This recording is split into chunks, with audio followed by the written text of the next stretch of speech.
नमस्कार दोस्तों, यदि आप भी गणित पेपर क्लास 10th का एग्ज़ाम देने वाले हैं तो अभी के इस क्लास में आप सभी को गणित पेपर का most important VVI objective plus subjective दोनों बताने वाले हैं। तो आप लोग इस क्लास को अंत तक ज़रूर देखिएगा और अपने दोस्तों तक ज़रूर से शेयर भी कीजिएगा और साथ में इस चैनल को आप लोग ज़रूर से सब्सक्राइब भी कर लीजिएगा। तो सबसे पहला प्रश्न संख्या 1 नंबर, दो या दो से अधिक अभाज्य संख्याओं का मौसक क्या होता है। तो सबसे पहले अभाज्य संख्या कहते किसको, उसको हम लोग जान लेते हैं। तो अभाज्य संख्या उसे हम कहते हैं जो दो से पूर्णतः विभाजित नहीं होता है। जैसे 3 हो गया, 5 हो गया, 7 हो गया, 9 हो गया, ये 11, ये सब क्या है, हमारा अभाज्य संख्या है। इसका जो हम लोग मौसक निकालेंगे, इसका निकल के आ जाएगा 1। तो option number 1 right answer. Next number देखिए, क्वेश्चन नंबर 2 नंबर में 2 नंबर क्वेश्चन, दो परिमेय संख्याओं के बीच कितनी परिमेय संख्या हो सकती है। दो परिमेय संख्या है, कोई भी ले लीजिए, दो परिमेय संख्या, उनके बीच में जो परिमेय संख्या होगा कितना होगा। तो ऑप्शन नंबर ए आ जाएगा, एक ही परिमेय संख्या होता है। तो परिमेय संख्या को p/क्यूब के रूप में लिखा जाता है, ठीक है ना, याद रखिएगा। चलते हैं नेक्स्ट प्रश्न संख्या 3 नंबर। तो 3 नंबर क्वेश्चन, निम्नलिखित में कौन अभाज्य संख्या है। तो अभाज्य संख्या आप लोग को क्या बताए जिसे हम लोग दो से विभाजित नहीं कर सकते हैं। जैसे में ले लीजिए 3, 5, 7, 9, 11, ये सब क्या है, आपका अभाज्य संख्या है। तो अभाज्य संख्या यहाँ पे देखिए कौन कहलाएगा। तो ऑप्शन नंबर सी आ जाएगा। यहाँ पे 3 भी नहीं है, ये 5 भी नहीं है, यहाँ पे 9 भी है। तो ऑप्शन नंबर यहाँ पे सी आ जाएगा, ठीक है ना, 9। यहाँ पे इसका राइट आंसर सी हो जाएगा, ठीक है ना। 11 जो है ये आपका अभाज्य संख्या कहलाएगा। नेक्स्ट नंबर चलते हैं प्रश्न संख्या, ये 9 जो होगा ये भी नहीं है क्योंकि ये 3 से कट जाएगा पूर्णतः। चलते हैं नेक्स्ट क्वेश्चन नंबर, अब 4 नंबर में देखिए, दो संख्याओं का मौसक 25 है। दो संख्या, इसका मौसक कितना है, 25 है। लॉसव 50 है। लॉसव कितना है, 50 है, ठीक ना। चलिए, संख्याओं का गुणनफल पूछा है, तो इन संख्या को गुणनफल पूछा है तो गुना कर लीजिए। तो 25 से कितना होता है, 1250 होता है। तो 1250 हो जाएगा इसका राइट आंसर। यहाँ पे इसलिए पूछा है मौसक बराबर मतलब SCF है, ठीक ना, हाफ है सेंट्रल फ्रैक्शन, ठीक ना। तो और LCM, तो LCM लोकल सेंट्रल मैक्सिमम, ठीक ना। तो ऑप्शन नंबर यहाँ पे सी बी राइट आंसर। क्योंकि यहाँ पे पूछा है गुणनफल, तो इन दोनों को गुना कर देना है, सेम आंसर निकल के आ जाएगा। नेक्स्ट नंबर चलिए, प्रश्न संख्या 5 नंबर, यदि अल्फ़ा और बीटा इतना दिया गया है तो इनके शून्यंक तब अल्फ़ा बटे बीटा प्लस बीटा बटे ए बराबर क्या होगा। तो इस पे से हम बैठा देना है। तो अल्फ़ा प्लस बीटा बराबर सबसे जान लीजिए, तो -b/a होता है। अल्फ़ा इंटू बीटा बराबर c/a होता है। -b/a होता है अल्फ़ा बीटा, और c/a इसका भी होता है। तो यहाँ पे आ जाएगा माइनस माइनस प्लस हो जाएगा, 3/1 हो जाएगा। और यहाँ पे c/a है तो 5/1 हो जाएगा। तो अब यहाँ पे 5/1 और यहाँ पे 3/, इसका भिन्न के जोड़ करने के बाद कितना निकल जाएगा। तो 5 का ऑप्शन नंबर सी आ जाएगा, -1/5 हो जाएगा। आप लोग निकाल के देख लीजिएगा, 100% सही हो जाएगा। चलिए, अभी तक आप लोग इस चैनल को सब्सक्राइब नहीं किए होंगे और वीडियो को अपने दोस्तों तक नहीं शेयर किए होंगे तो आप लोग ज़रूर से कीजिएगा।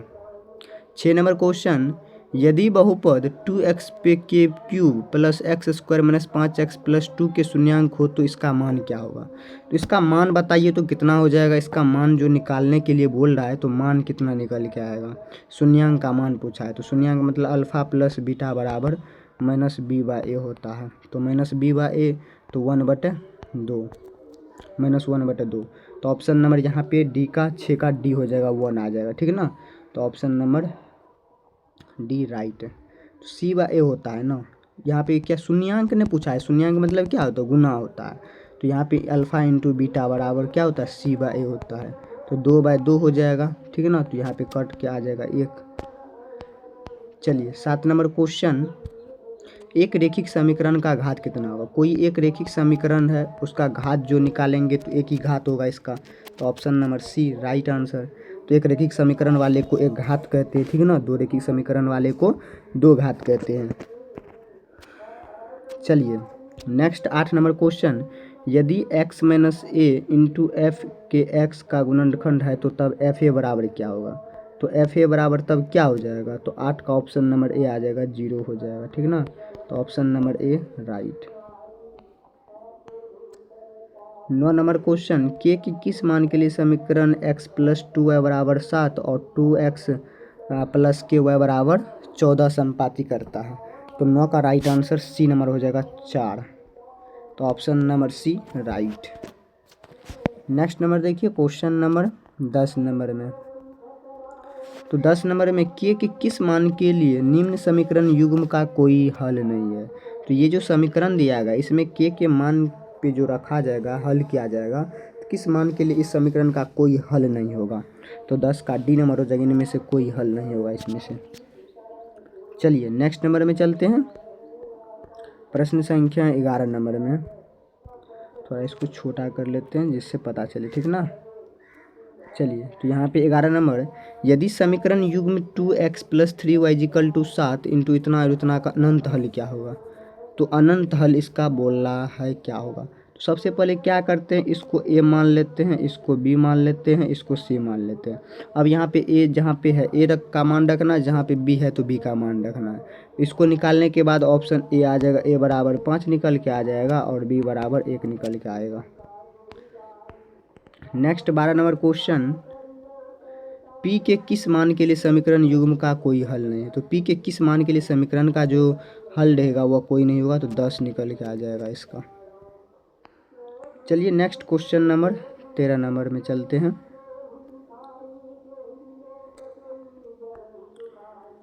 13 number question, a square p square x square minus q का स्क्वायर इजिकल टू 0 के मूल क्या होगा। तो मूल बराबर सूत्र जानते होंगे। तो मूल बराबर सूत्र होता है प्लस माइनस के साथ में, ठीक है ना। तो ऑप्शन नंबर डी राइट।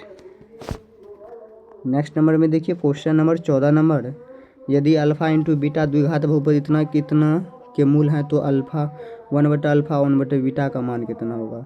तो सेम इसी प्रकार से इसको अल्फा ए बी सी मान लेना है। A B C alpha plus beta का मान क्या होता है, आराम से इसका मान निकाल लेना है। तो ऑप्शन नंबर यहाँ पे 5/1 हो जाएगा और यहाँ पे 5/1 नहीं होगा। तो ऑप्शन नंबर यहाँ पे बी नंबर राइट आंसर हो जाएगा 5/7। नेक्स्ट क्वेश्चन नंबर 15 नंबर, द्विघात बहुपद के शून्यांकों की संख्या कितनी होती है। द्विघात बहुपद अब ले लीजिए, जिस प्रकार से x square plus 2x plus 2 ले लीजिए। इसमें कितना का घात पूछेगा है, तो 2 का घात है, इसलिए इसको हम लोग दो घात बहुपद कहेंगे। तो ऑप्शन नंबर 2 राइट आंसर। जिस पे जितना का घात रहेगा हम लोग उसका उतना घात कह सकते हैं, ठीक ना। चलिए नेक्स्ट नंबर में चलते हैं। प्रश्न संख्या 16 नंबर में। तो 16 नंबर में दिया गया है, यदि a और b बहुपद x square minus x minus 1 के मूल है तो 1/अल्फा 1/बीटा का मान कितना होगा। तो b नंबर आ जाएगा -b/1।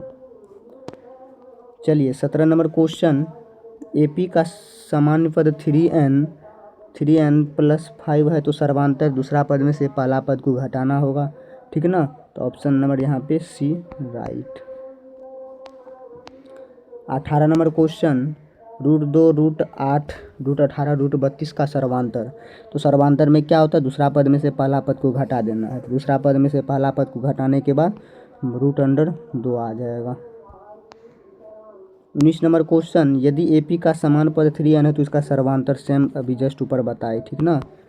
चलिए नेक्स्ट 20 नंबर, समांतर श्रेणी 0.6 1.7 का सर्वांतर मतलब दूसरा पद में से पहला पद को क्या करना है, घटा देना है। तो घटाने के बाद 1.1 आ जाएगा। Option number C right.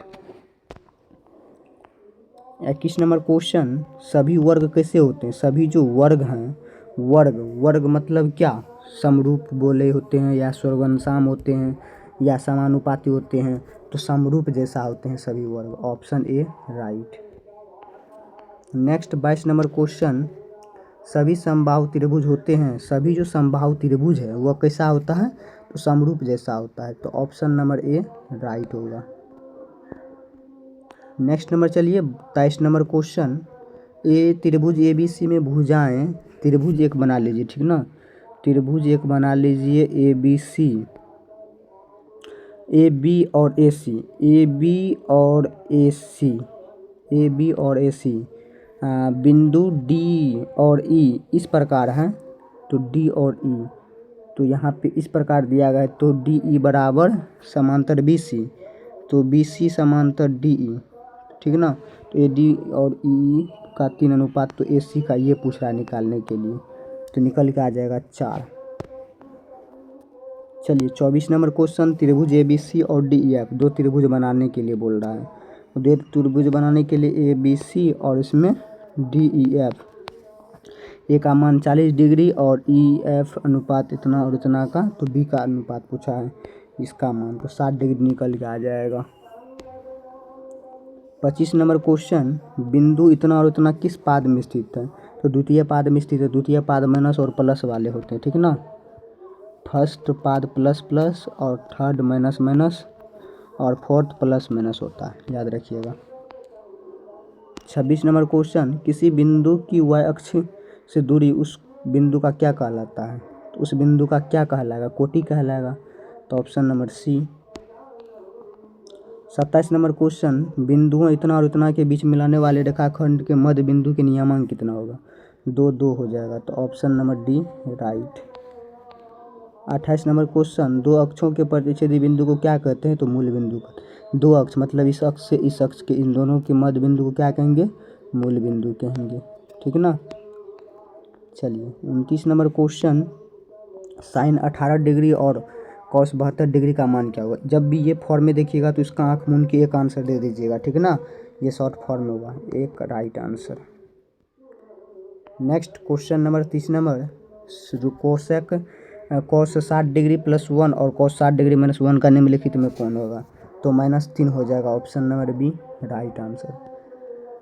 तो अभी के इस क्लास में आप लोग को 30 ये ऑब्जेक्टिव बताया गया मैथ पेपर का, ठीक है ना, जो कि ये आपको बिहार बोर्ड के एग्ज़ाम के लिए इम्पोर्टेंट है। तो आप लोग इस क्लास को अंत तक ज़रूर देखिएगा और अपने दोस्तों तक ज़रूर से शेयर भी कीजिएगा, और साथ में इस चैनल पे नए होंगे तो आप लोग ज़रूर से सब्सक्राइब भी कीजिएगा। चलिए मिलते हैं नेक्स्ट क्लास में।